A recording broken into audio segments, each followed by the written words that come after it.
From Recorded Future News and PRX, this is Click Here.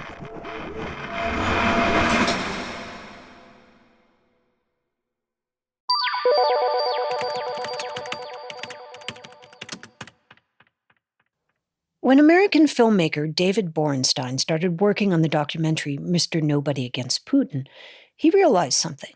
Propaganda isn't always trying to convince you of something. Sometimes it just tries to wear you down. We spoke to David and videographer Pavel Pasha Talankin in last Tuesday's episode, and they were tracking how pro-government messaging shows up in everyday life in Russia. It's about making you do this stupid stuff again and again and again to enforce the point that the state is so much more powerful than you and you are nothing but a bug. And I think in that context, it doesn't really brainwash you with disinformation. Rather, it psychologically conditions you to become cynical and to believe that you're powerless and to believe that you're alone. In Russia, he says, propaganda isn't always about belief. Sometimes it's about exhaustion, about making resistance feel pointless. But David has also spent some years in China, watching a very different system of control take hold, one where the message doesn't just circulate, it sticks. In China, people tend to believe what they're being told by the government quite strongly. They repeat it. They repeat the slogans back to you. They become emotional about it. If you argue against it, they will passionately argue the lines that they are taught in school. He says that difference comes down to the relationship between the state and its people. My experience in China is that there's a bargain between the state and the people, that the state is going to be in charge of or responsible for improving the livelihoods of people. In Russia, skepticism is part of the culture. But in China, the state can feel less like an adversary and more like a provider, a guarantor of stability and growth. And in return, people don't just comply, they invest in the story. Like going back thousands of years, the concept of 天下, right? Like all under heaven, the emperor is control of all under heaven. So the idea of civil society existing as some sort of entity apart from the emperor or the Chinese Communist Party in this matter, it just goes against Confucianism, ruling ideology that started thousands of years ago. Do you think it's a cultural reason why disinformation in China or propaganda in China is different than the way it is in Russia? Is it cultural? Yeah. I think like how power and information intersect are always culturally embedded in something. In Russia, 100%, I see the way things working as being some sort of extension of this kind of cult of moral masochism or like a cult of suffering. In China, there is much more of a bargain right now between the citizens and the state. It's almost more transactional. Like we are giving you something. And with the internet, with the way social media and bots can be leveraged to amplify or kill a story, well, it can drown out real people and their opinions. And that's by design. From Recorded Future News and PRX, this is Click Here, a show about the people making and breaking our digital world. I'm Dina Temple-Raston, and today we're looking at China's online influence, how it amplifies messages in favor of the government and influences global perception without even firing a shot. So they flooded conversations around hashtag Xinjiang and hashtag Xinjiang cotton with, overtly positive content. So posts that were happy Uyghur people, posts about Uyghur culture, posts about, Uyghur children going to school. In China, people don't just comply, they come to believe it. And the use of bots to shape public opinion is spreading. When the playbook is to simply be louder than everyone else, whose voices get lost in the chaos? And how does anyone know what to believe? Stay with us.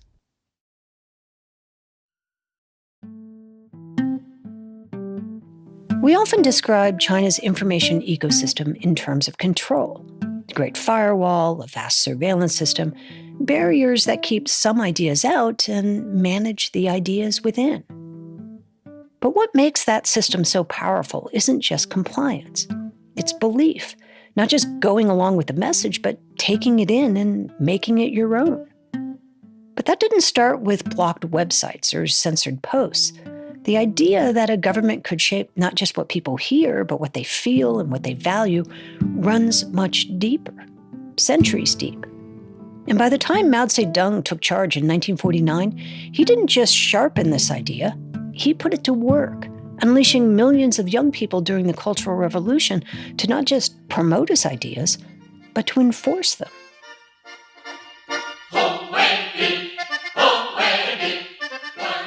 For years, the so-called Red Guard fanned out across the country, calling out, correcting, and even turning on their fellow citizens over what Mao called the Four Olds: old customs, old culture, old habits, and old ideas. This wasn't just propaganda coming from the top. It was the people themselves performing it and enforcing it. And that dynamic hasn't disappeared. It's adapted. Today, under President Xi Jinping, a version of that same culture lives online. Participation is still the point, it's just been scaled up and digitized. And this time, the enforcers are the government's 50-cent army. People allegedly paid 50 cents every time they post something that supports the government. Do we have any idea how big the 50-cent army is? I've seen huge ranges in estimates, but it may be hundreds of thousands because it's typically people working part-time. And I've also seen... This is Darren Linville, a professor at Clemson University and the co-director and founder of Clemson's Media Forensics Hub. He studies how these campaigns operate, and he says what's striking is how normal participation can feel. Some research suggests that the 50-cent army isn't just a group of government officials pushing out the government message, but it can also include university students posting for the party as part of everyday life. When I was in university, I was in a number of clubs. I did some theater and other activity after class. And in China, you post on behalf of Xi in your spare time.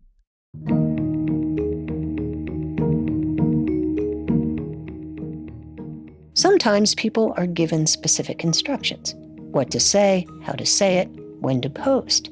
Messages about, say, the strength of the economy or the stability of the country. Other times, they're sent in to respond to something unfolding in real time, a story starting to spread. That's when these networks shift from routine posting to something more coordinated. Because the goal isn't just to promote the government's message, it's to shape the conversation around it. And you can see that play out when something controversial pops up. When reports started to surface about forced labor in China's Xinjiang region, hundreds of thousands of people from ethnic minorities, including the Uyghur community, are being forced by the Chinese authorities to pick cotton in the far west. The response from China wasn't to argue the facts. It was to change the feed.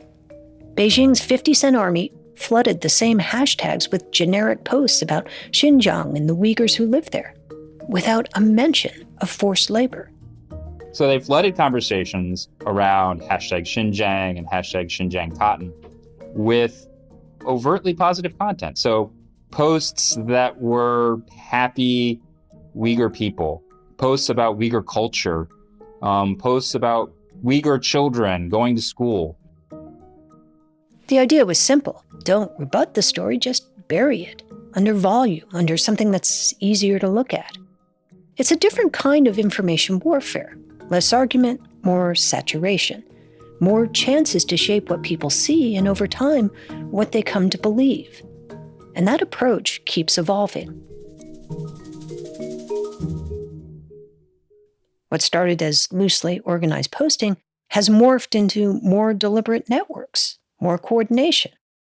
Researchers call one of these networks Spamiflage, also known as Spamiflage Dragon. They're linked to China's Ministry of Public Security, and their goal is to commandeer the message outside of China. Spamiflage is the state police.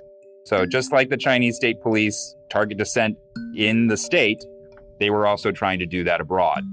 And that's what Spamiflage was. It has evolved into doing other things, into engaging in other political things on behalf of the Chinese state. So China's playbook shows us how propaganda scales, not just shaping what people inside China think, but influencing what the rest of the world sees. And sometimes it shows up in places you don't expect, like here in the United States. We saw tens of thousands of posts from thousands of accounts that can best be described as vaguely supportive of Marco Rubio. When we come back, how that system works. Stay with us. Welcome back. Today, we're looking at how China's propaganda system doesn't just shape what people inside the country see, but shapes the conversations far beyond its borders.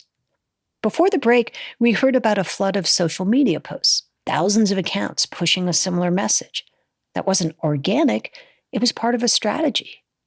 The goal isn't to win an argument, it's to overwhelm it. Don't fight the story, bury it. Chinese bot networks are built to flood the zone, to amplify what helps the government and crowd out everything else.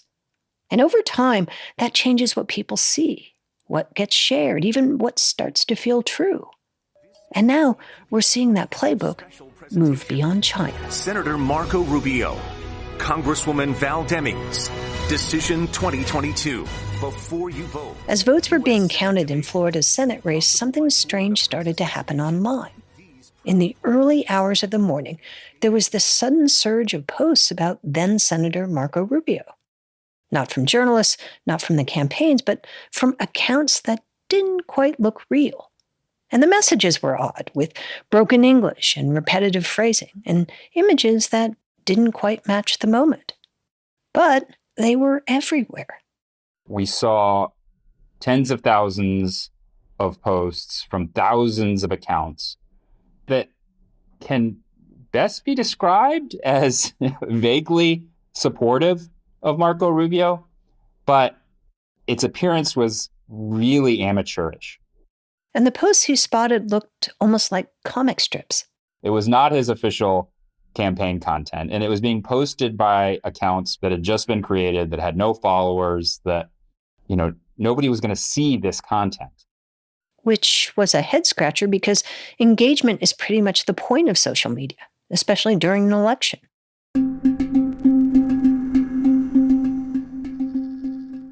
The posts kept coming until mid-morning, and then, just as quickly as they appeared, they stopped.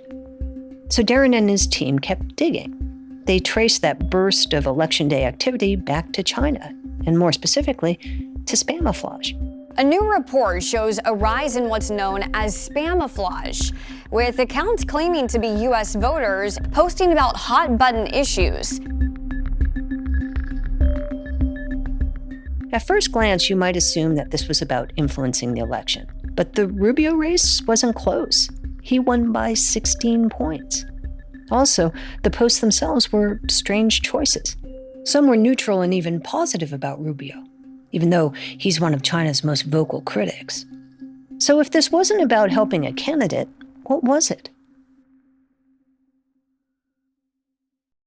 So do you think that Rubio was kind of a canary in the coal mine? That's my suspicion. Darren decided this wasn't about influencing the outcome. It was an experiment, a chance to test how these networks behave, how information moves. It's a kind of dry run for some moment when the stakes might be higher, for when it really matters. And that's the thing about these campaigns. They don't just try to shape events. Sometimes they're rehearsing for them. That's why most of the activity tied to Spamiflage doesn't wait for an election. It's constant. China, and Spamiflage Dragon in particular, routinely uses these accounts that have no followers and were just created, and they use them to engage in flooding attacks. Like what happened just before the Beijing Winter Olympics in 2022. Human rights groups began calling for a boycott. Pro-China accounts moved in and flooded the same hashtags and drowned them out. It turns out by 2019, China had put its Ministry of Public Security, its main police authority, in charge of these kinds of operations. Ministry of Public Security's involvement signals a more severe level of repression.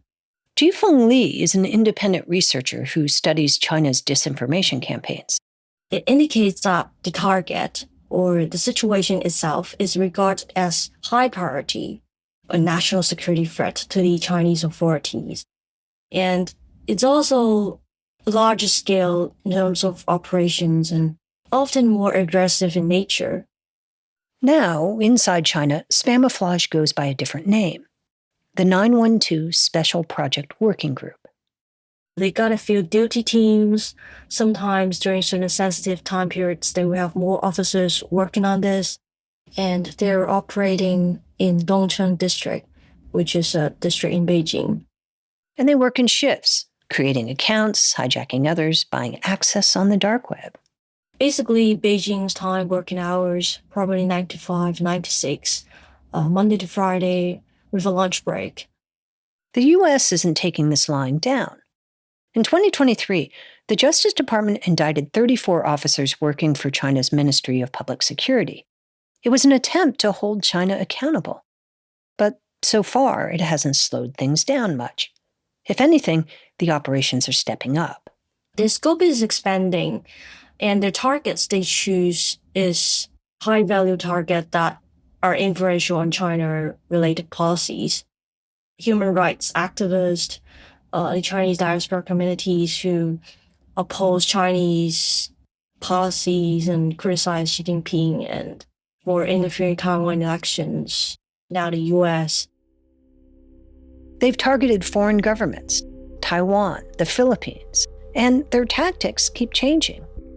There's more automation, more coordination, more scale. And now they're using bots, software designed to post, amplify, and repeat at speeds no human can match. Now, Darren Linville at Clemson is seeing a new twist. China appears to have partnered with dark marketing companies outside the country, propagandists for hire, and they amplify spamouflage content. These companies are the sorts of companies that are usually based in Southeast Asia, especially Vietnam. But they are companies that work for everybody. Disinformation is a global market. And just like modern warfare has arms dealers, the modern information warfare has arms dealers as well. I mean, we've seen the same set of bots, the same company that amplifies spamouflage content also amplifies Russian disinformation. In other words, the same infrastructure can be rented by anyone. Different clients, same machinery.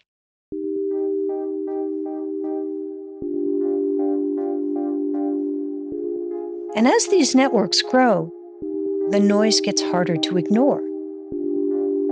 This is Click Here.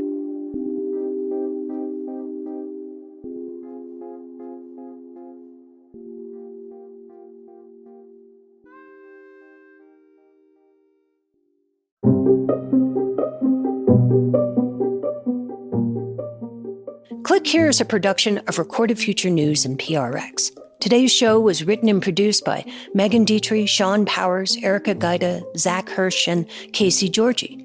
It was edited by Karen Duffin and Sarah Quevedo, and fact-checked by Darren Ankrum. Original music is by Ben Livingston, with additional music from Blue Dot Sessions. Our staff writer is Lucas Riley, our illustrator is Megan Goff, and our sound designers and engineers are Jake Cook and Jesse Neiswanger. Find us on X or Facebook at Click Here Show. Or leave us a voice message at 661-5CH-TALK. Sometimes we'll turn those moments into recording, sometimes into a conversation, and sometimes into a future story you'll hear on this show. I'm Dina Temple-Reston, and thanks for listening.